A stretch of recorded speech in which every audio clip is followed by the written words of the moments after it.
I need hardly assure you, gentlemen, how happy the Council is to see you take your seats before us. And I can equally speaking assure you that we shall give the closest possible attention to the statements which I understand you propose to make to us. And I now have pleasure in calling in the first instance to address the Council, calling on Mr. S.T. Fleco.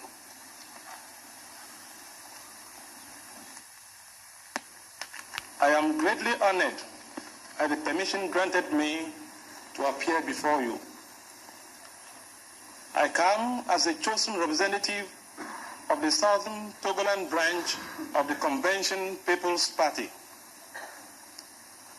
In particular, I speak for the Eves who inhabit the Ho and Pando districts of the southern section of Togoland under United Kingdom trusteeship. One fellow representative will speak on behalf of the other peoples of the southern section. Furthermore, still another representative will speak on behalf of the people of the northern section of the territory. I should like to refute at the outset the allegation made in the recent cablegram from the Togoland Congress, reproduced in document T-PET 6L42. This allegation is unfounded. It is one more example of the untrue and misleading statements that have so often been made before important organs of the United Nations. My colleagues here, who represent the chiefs and people of the Buem Kraki district and of the northern section of the territory respectively, will speak for themselves on this matter. Far-reaching developments now taking place in my area.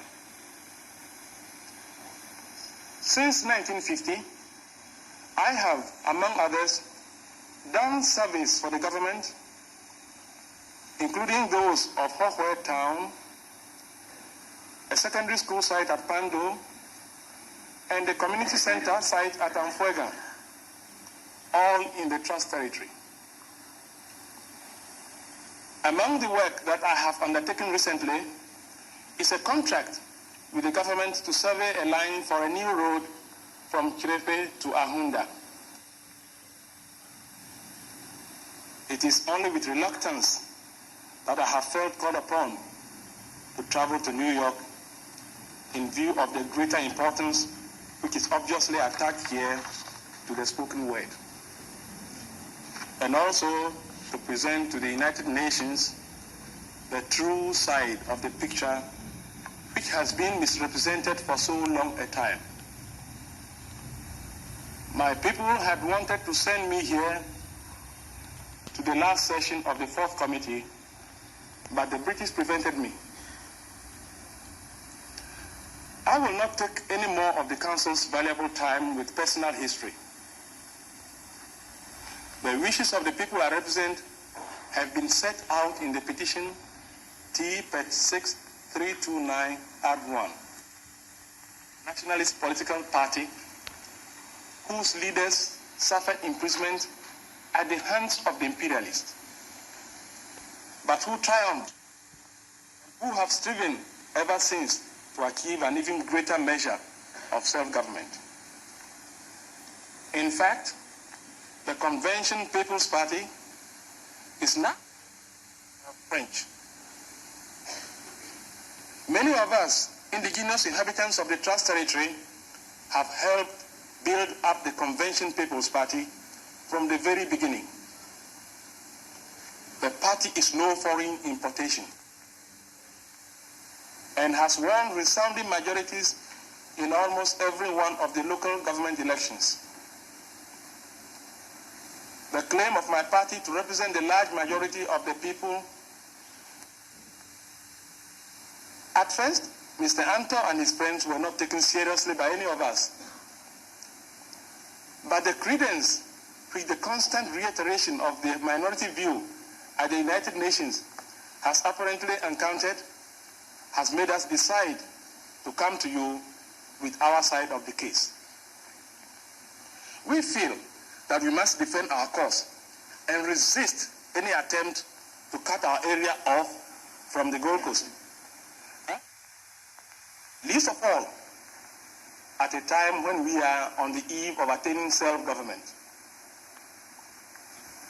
To this end, we of the CPP have publicly announced that we seek to give effect to the wishes of the majority of the people in British Togoland who are in favor of continuing our association.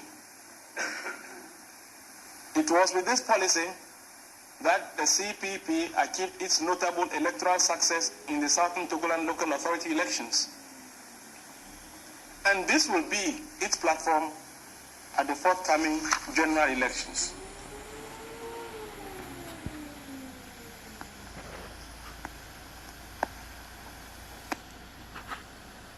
Call upon Mr. Alasani to address the Council. Mr. Alasani.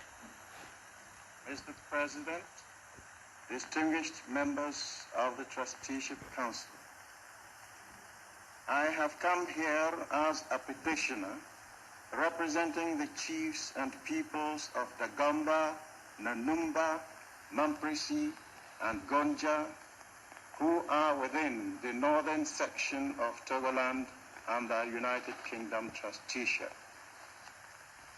That similarly, the life of a useful man like me has a priceless value.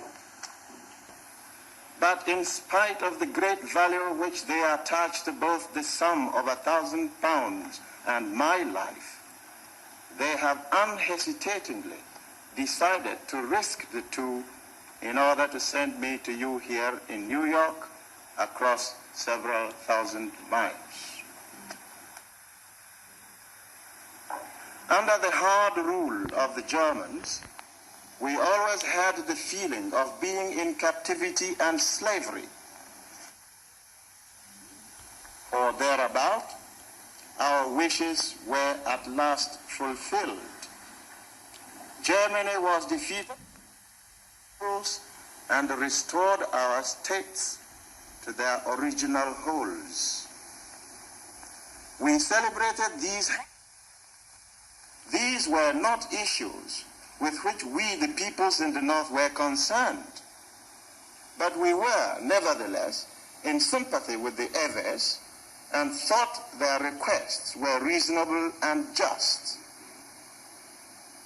As the course of events appeared to indicate, it looked as though the Ever people's requests were not being met in a manner which gave them satisfaction by the administering authorities. So, as we were made to understand, they petitioned the United Nations to intervene. Accordingly, in order to help find a suitable method of solving the difficulties, the United Nations sent out a visiting mission to the territory in 1949 to gain on-the-spot knowledge of the situation and report to the Council.